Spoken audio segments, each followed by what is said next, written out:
밀라노 대성당 안에 들어가면 사람들이 유독 한 조각 앞에서 걸음을 멈춥니다.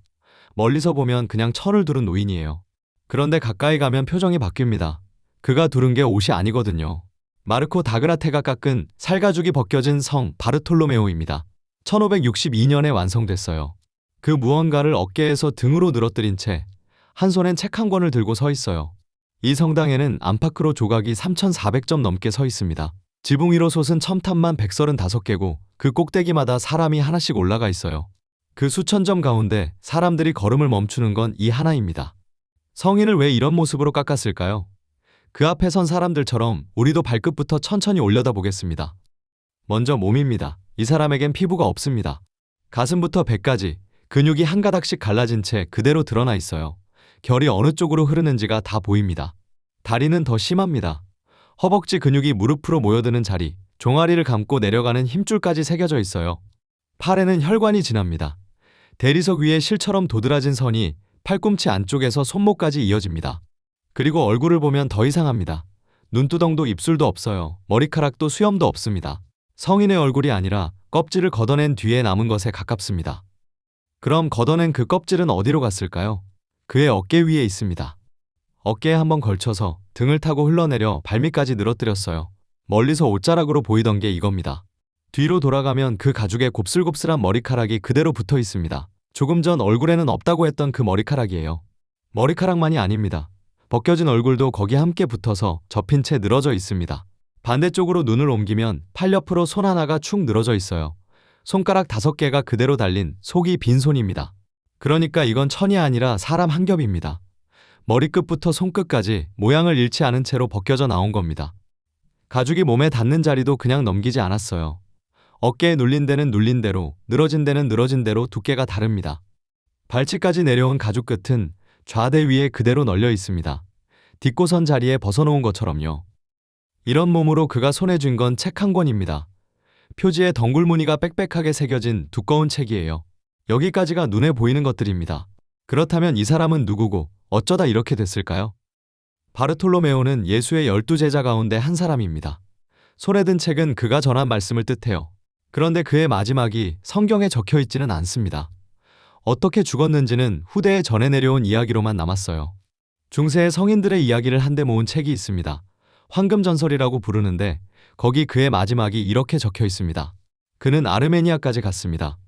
그 땅에서 병든 사람을 고치고 눈먼 사람의 눈을 뜨게 했다고 전해집니다. 그러다 그 나라의 왕과 왕비를 개종시켰습니다. 여기서 일이 틀어집니다. 왕의 동생과 신전의 사제들이 분노했거든요. 자기들이 섬기던 신을 버리게 만든 사람이었으니까요. 그들이 그를 붙잡았습니다. 그리고 산채로 살가죽을 벗겼습니다. 가죽이 다 벗겨진 뒤에 왕의 동생이 명을 내려 목을 잘랐다고 전합니다. 다만 이 대목은 판본이 여럿입니다. 목만 잘렸다는 기록도 있고 가죽을 벗긴 뒤 십자가에 매달았다는 기록도 있어요. 어느 쪽이든 사람들의 머릿속에 남은 건 벗겨진 가죽 한 장이었습니다. 그래서 미술에서 그는 늘 자기 가죽을 들고 나옵니다. 미켈란젤로가 시스티나 예배당 최후의 심판에 그린 인물도 축 늘어진 가죽을 손에 든 이 사람이에요. 칼을 함께 든 모습으로도 그려집니다. 그를 그렇게 만든 도구니까요. 이렇게 가죽 한 장이 그의 표지가 됐습니다. 그를 알아보려면 그 가죽을 찾으면 되는 겁니다. 이 조각도 같은 이야기를 새긴 겁니다. 여기까지는 그렇습니다. 그런데 하나가 걸립니다. 성인을 기리는 상이라면 몸속까지 이렇게 파고들 이유가 없거든요. 근육이 어느 방향으로 흐르는지, 힘줄이 뼈에 어디서 붙는지. 이건 순교를 기리는 데 필요한 정보가 아닙니다. 이건 사람 몸을 아는 사람이 새긴 몸입니다. 그리고 그 무렵 유럽에서 사람 몸을 보는 방식이 통째로 뒤집히고 있었습니다. 이 조각이 세워지기 19년 전 책 한 권이 나왔습니다. 안드레아스 베살리우스가 쓴 인체의 구조 파브리카입니다. 1543년 바젤에서 나왔어요. 낸 사람이 그때 29이었습니다. 그때까지 유럽 의학은 1000년 넘게 갈레노스라는 옛 의사의 책을 권위로 삼고 있었습니다. 그런데 갈레노스가 갈라본 건 사람이 아니었어요. 짐승이었습니다. 사람 몸도 그럴 거라고 미루어 적어놓은 것이었고요. 베살리우스는 사람을 직접 갈라서 봤습니다. 그리고 본대로 그려서 냈습니다. 책에는 그림이 200장 넘게 들어갔습니다. 의사가 아니라 화가들이 그린 그림이었어요.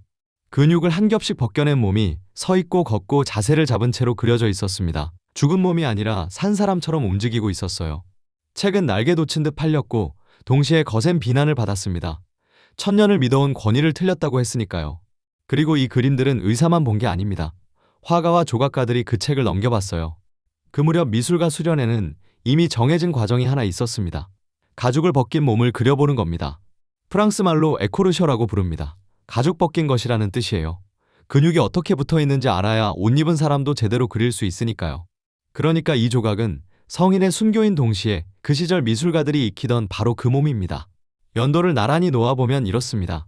미켈란젤로가 가죽 든 성인을 그린 게 1541년, 파브리카가 1543년, 그리고 이 조각이 1562년입니다. 다그라테가 그 책을 보고 이걸 깎았다는 기록은 없습니다. 다만 순서는 그렇습니다. 미켈란젤로가 그린 그 가죽에는 뒷이야기가 하나 더 있습니다. 축 늘어진 얼굴이 미켈란젤로 자신이라는 겁니다. 1925년 이후로 그렇게 받아들여지고 있어요. 왜 자기 얼굴을 거기 넣었는지는 지금도 해석이 갈립니다. 이제 이 조각이 서 있는 자리를 봅니다. 이 돌은 칸돌리아에서 왔습니다. 밀라노 대성당은 1386년에 초석을 놓았습니다. 처음엔 벽돌로 지을 계획이었어요. 그런데 당시 밀라노를 다스리던 잔 갈레아초 비스콘티가 대리석으로 바꿉니다. 그리고 이듬해 칸돌리아 채석장을 아예 성당에 넘겨버립니다. 물길로 돌을 실어 나르는 값도 받지 말라고 했어요. 그 돌로 600년 넘게 성당을 지었습니다. 이 조각도 그 돌로 깎였습니다. 성당의 몸과 이 사람의 몸이 같은 돌인 셈이에요. 그런데 정작 이 조각은 처음엔 성당 안에 있지도 않았습니다. 바깥에 세워져 있었고 한참 뒤에야 안으로 옮겨졌어요. 그리고 몇 해 전 이 조각을 성당에서 잠시 드러냈습니다. 400년 넘게 앉은 때를 벗겨내는 작업이었어요. 그러자 근육 다발과 신경이 전부 다 또렷해졌습니다. 지금은 성가대 뒤쪽 새로 마련한 자리에 서 있습니다. 이제 마지막으로 발밑을 봅니다. 조각이 딛고선 좌대에 라틴어 두 줄이 새겨져 있어요. 뜻은 이렇습니다. 나를 만든 건 프락시텔레스가 아니라 마르코 다그라테다.